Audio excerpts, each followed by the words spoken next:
David, please state your full name and surname. David Vernon Hoyt. And Charlotte, please state your full name and surname. Charlotte June. So before you are joined in matrimony today, it's my duty to remind you of the solemn and binding character of the vows you're about to make.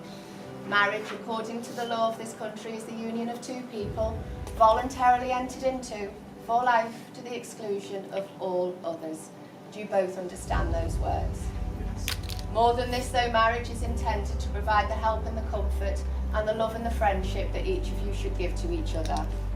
I'm going to ask both of you in turn to declare that you're free to marry. You're going to do that by repeating words after me. A little later in the ceremony, you'll both repeat your vows after me, and that'll mean you taking each other as husband and wife.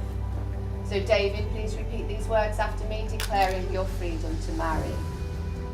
I declare that I know I declare that I know of no legal reason of no legal reason why I, David Vernon Hoyt, why I, David Vernon Hoyt, may not be joined in marriage may not be joined in marriage to Charlotte June Whiteley. to Charlotte June Whitley. Thank you, David. Please repeat these words after me, declaring your freedom to marry. I declare that I know I declare that I know of no legal reason of no legal reason why I, Charlotte June Whitley, why I, Charlotte June Whitley, may not be joined in marriage may not be joined in marriage to David Vernon Hoyt. to David Vernon. David and Charlotte, you have declared that you are free to marry, and as we've had no objections from the lovely people in this room, you'll be glad to know we can continue with this ceremony. By pledging their lives together in marriage, David and Charlotte are undertaking a commitment to one another which will further require a development of their love and their friendship. Marriage is not an easy path to tread. It requires devotion, the ability to listen, and the strength to put things right if necessary. And I'm sure it's in the spirit that David and Charlotte are now before us today. In each other's company, they have found love, fulfillment, and happiness, and have chosen today before you, their friends and their family, to affirm their relationship with their marriage. Now we're going to pause there for the first of 3 readings today. This one is called The Life That I Have, and it's going to be read by Charlotte. You're going to turn around and face everybody? No? Okay. Nice and loud so they can hear it. You say it to them, and then I'm the only person who's telling it. The love that I have of the life that I have is yours and yours and yours. The sleep I shall have, the rest I shall have, yet death would be but a pause. For the peace of my years in the long green grass will be yours and yours and yours. Let's give her a round of applause. I'll give you this ring Charlotte, I give you this ring as a symbol of our marriage, as a symbol of our marriage, of my love for you, of my love for you, and of my commitment to you. and of my commitment to you. I will be loyal, honest, and caring, I will be loyal, honest, and caring, and proud to be your husband and proud to be your husband for the rest of our lives together. for the rest of our lives together.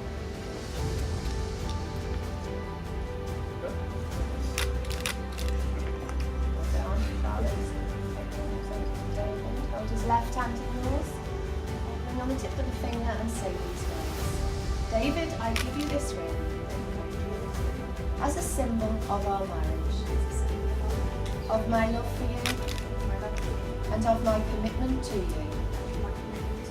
I will be loyal, honest, and caring, I will be loyal, honest, and caring, and proud to be your wife and proud to be your wife for the rest of our lives together. for the rest of our lives.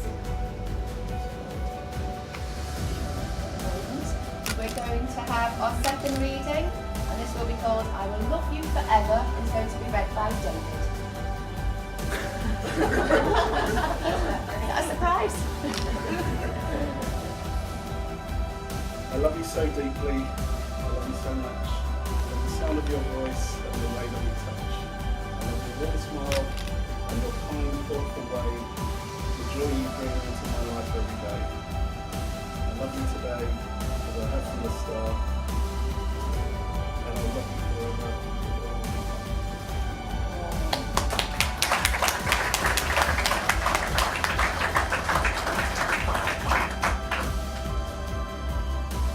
So as you have seen, David and Charlotte have exchanged their wedding rings, and that very important part of the ceremony here today.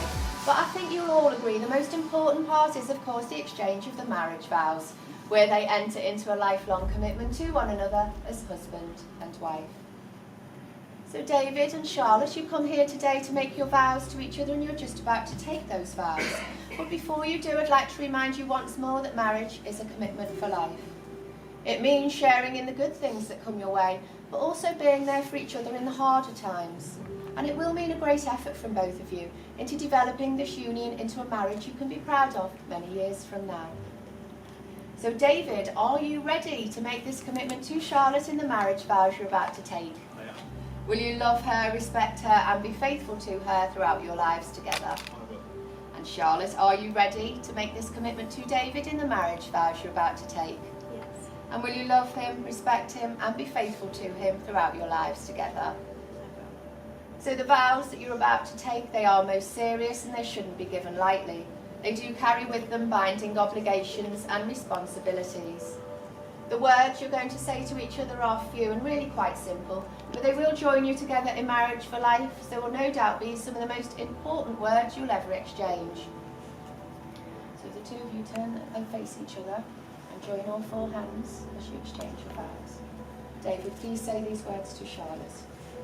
I call upon these persons here present to witness that I, David Vernon Hoyt,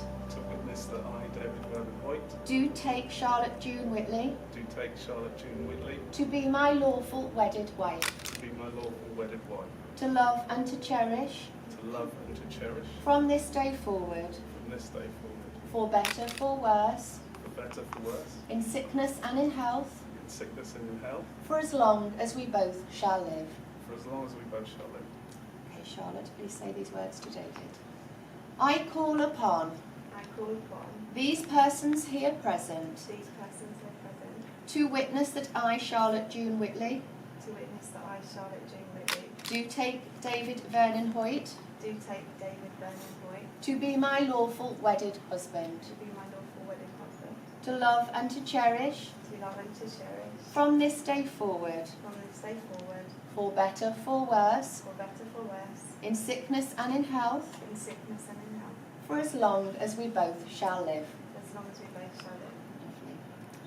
So now we're going to have our final reading, and this is called Yes, I'll Marry You, My Dear, and is to be read by Laurie. And it's slightly changed. He never leaves the seat up or wet towels on the floor. The toothpaste has the lid on, and he always shuts the door. He's a very active person, as are all his next of kin. Where she likes her lazy days, he'll still drag her to the gym.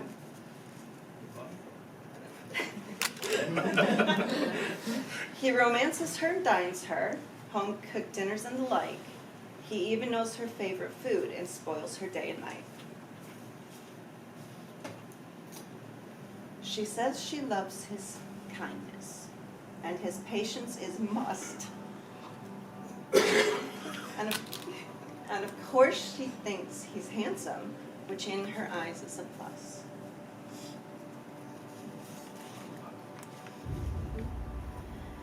They're both not wholly perfect, but who are we to judge?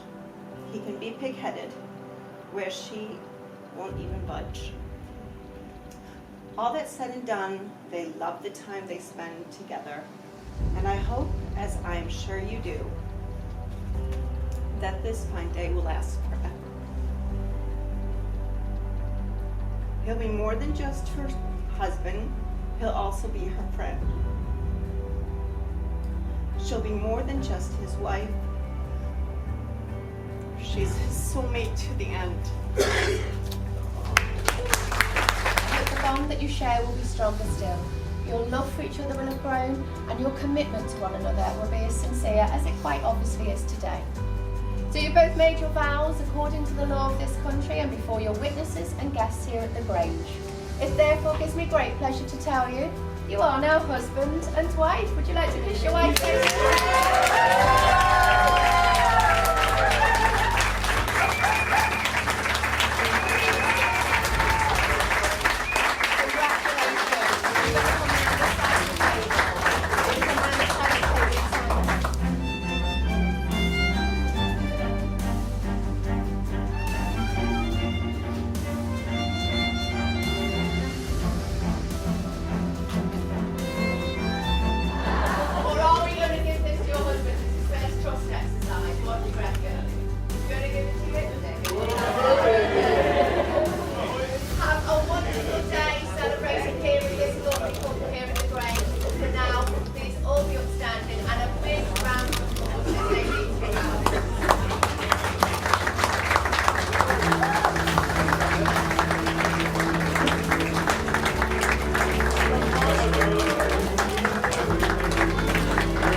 One more round of applause for Mr. and Mrs. Oak, please.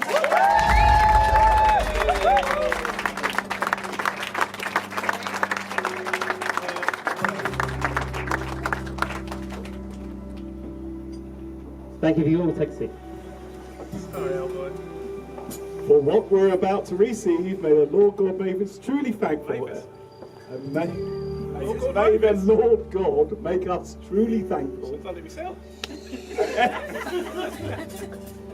and ever mindful for those in need. Amen.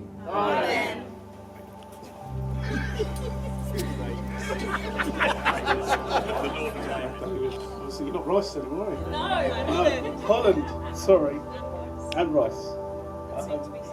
And soon to be Sexton as well. Gemma, I'll come back to you later. You're not getting away with that. I can't find my list. So sorry about this, I'm not prepared. So, yeah, so obviously a special thank you to my beautiful wife. I've said that already.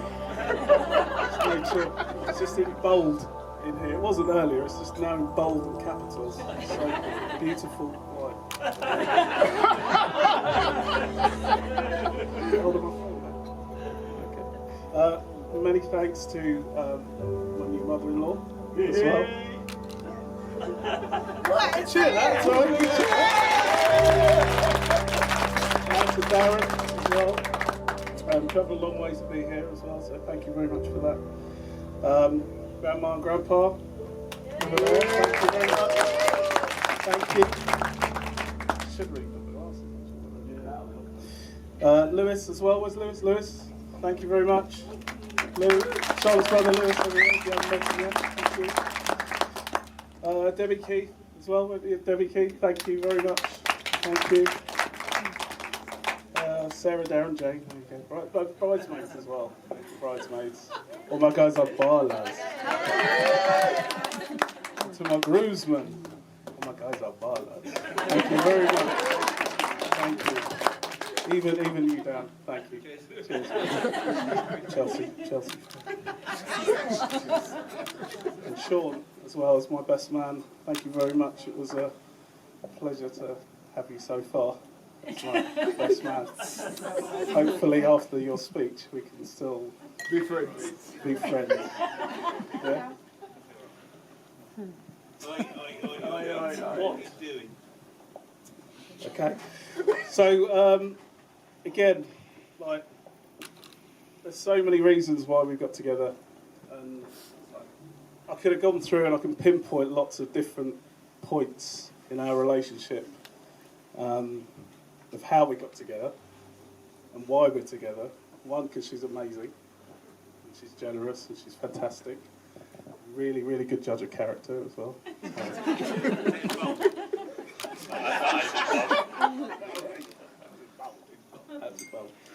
Well, the first time that I met her, obviously a lot of you know the story.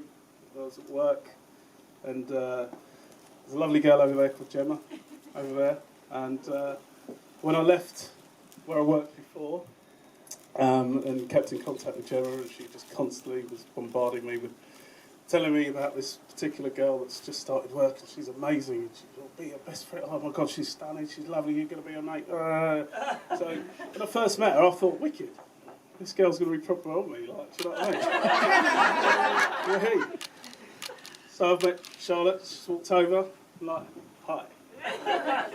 You alright? And then walked off. So that was it. Took a good little while down the line, and then, like I said, there's certain points in a relationship when you know that you've got the one. And I think the first one for me was when I'm in a HR meeting at work, trying to tell them that Charlotte wasn't a bully. And she didn't mean to make the mechanic cry.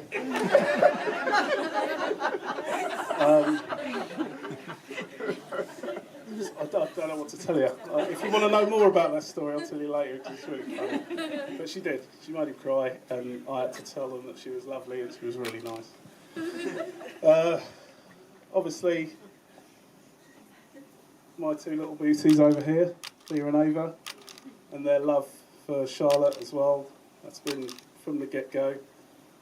And to the point where when I go to pick them up from school, then oh, hello daddy, it's like is Charlotte home? And then they're really disappointed when I say no, she's still at work. You'll have to spend time with me, boring daddy, until Charlotte gets home. And that happens all the time. So, and it's amazing that they were there for when we got engaged as well. You know, obviously sitting down and asking their permission was something really important to me, and for them to turn around and say yes, amazing to have Charlotte as their mum. So fantastic, thank you.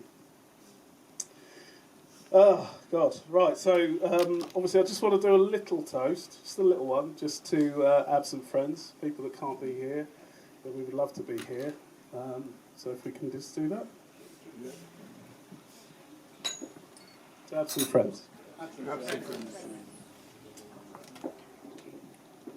It's not long now, it's not a lot left. Oh God, I'm going to sit down for this fix. I need to sit down, is that okay? Oh God, yeah, ACL, Hamley's milky hamstring. I don't know, I've already said that one about you. You're a really good judge of character as well. Say that again. Say that again. Where do I start?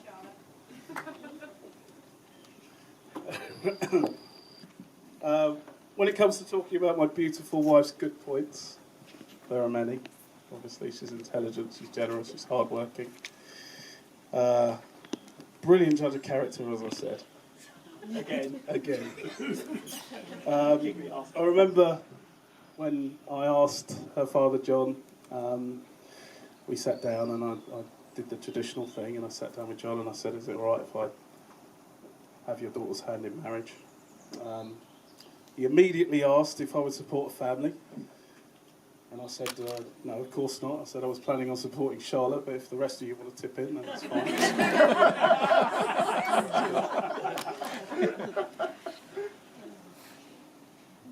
And I do. But as I was saying, a wedding speech is one of those rare occasions. You get the opportunity to publicly tell the people that you love and care about, and the things that you love and care about in your speech. You know, so obviously with Arsenal season, we had a new manager called Unai Emery, and it's been hard. It was hard this year. We, you know, getting 5th place like we did was really disappointing. Also having Tottenham in the Champions League final. I was really, really upset by that.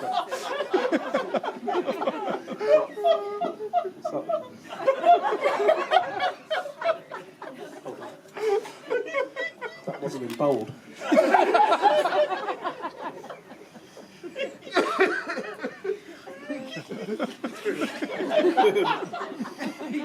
Obviously, among all the things you know about my lovely new wife, wonderful, caring person, and you deserve an awesome husband. I'm glad you chose me before you found one. Thank you.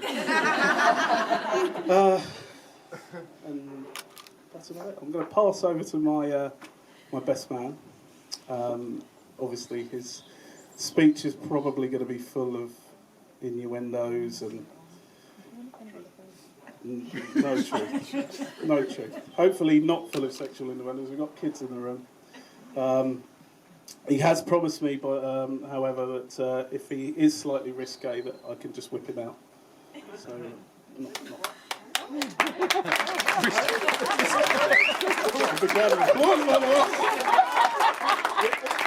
Anyway, thank you very much, guys.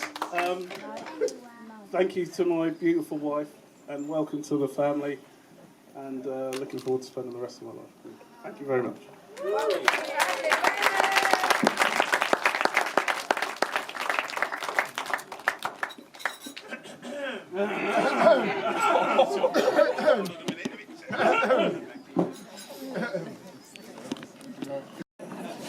Risky.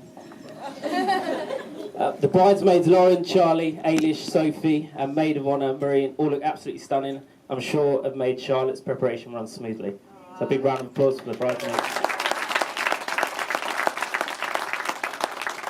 Let's also appreciate how lovely the flower girls look. Leah, Ava, Tilly, and keeping them all in check is page boy James.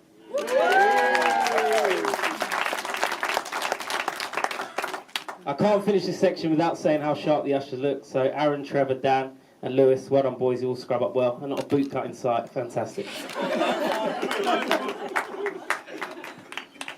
So ladies and gentlemen, I think we can all agree this is one good looking bridal party, so no Valencia filters needed on Instagram today. Before I do go on, I know David would want one lady sitting here with us all, celebrating this beautiful occasion with us. And that's Nana to me, but Mum to you. Charlotte, I know Nan would have loved you and what you do for Uncle and the kids, and she's here watching over us all. So if I could ask you please, just raise a glass for Patsy, please.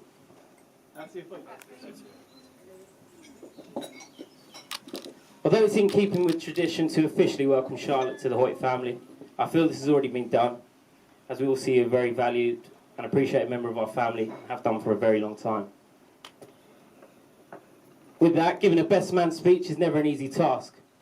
You have to really sit yourself down and ask yourself, can I say this? Can I say that? Do I use props? Do I use photos? And how will the audience react? But forget all that. How hard will Charlotte punch me in the face?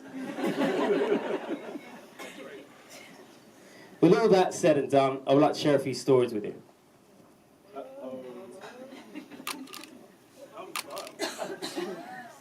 So growing up as a young Hoyt, young male Hoyt, there were certain things we weren't allowed to do. We weren't invited on nights out.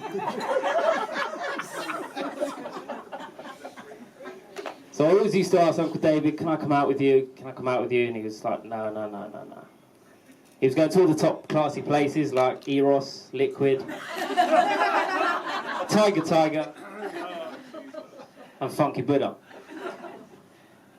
And then I'll just keep messaging him saying, can I come out, can I come out? No, no, you're not ready, you're not ready. Then, finally got that call.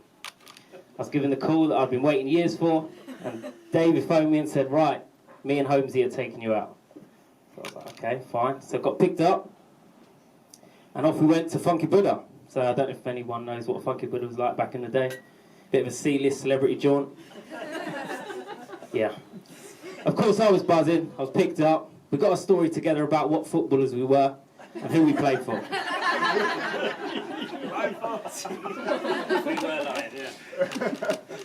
If I remember rightly, I was a player and David Simon were my security. Yeah. Or physio, sorry, physio. So we got in the club, and the club was full of C-list celebrities. And anyone that knows me, I love a celebrity, regardless of what you've been on. I just see a celebrity and I just want a photo with them. So Uncle David, obviously, you know, first time he's taking me out, you know, he's pulling me back saying, Sean, just stop, leave him alone. So however, the night went on, went outside, and who was outside? Martin Fowler from EastEnders.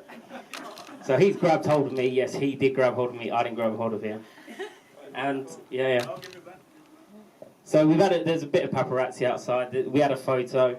A couple of weeks went past, and then one of the girls I was working for next at the time came in the staff room, and she handed me this magazine. It was called Sneak at the time. I think it was like a teenage magazine.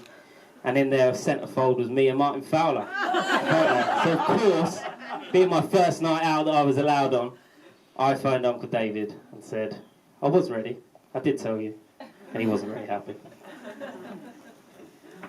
So on to the next story. So in my early 20s, I did work at the local nightclub, Batchwood. Anyone that knows it?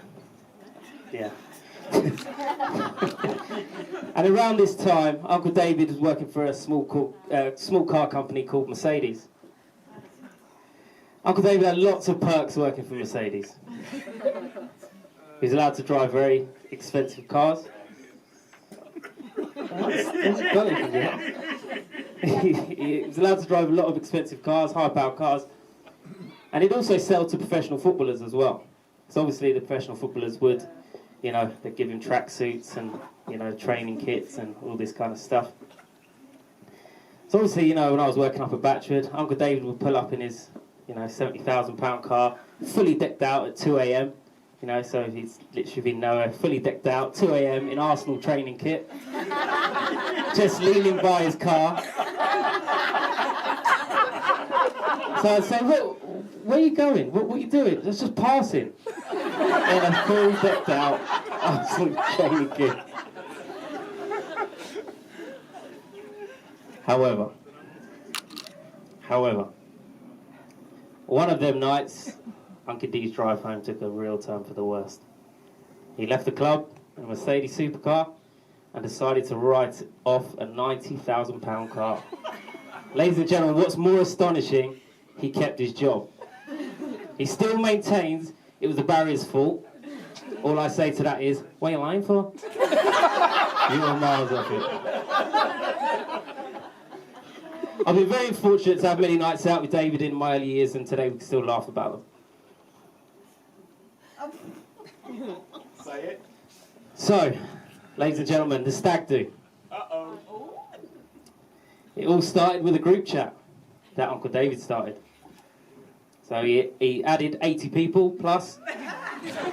Then I can only say what it was described as take me out when all their lights go off and everyone left. It was unbelievable. Yeah. So we had I think about 20 people in the end.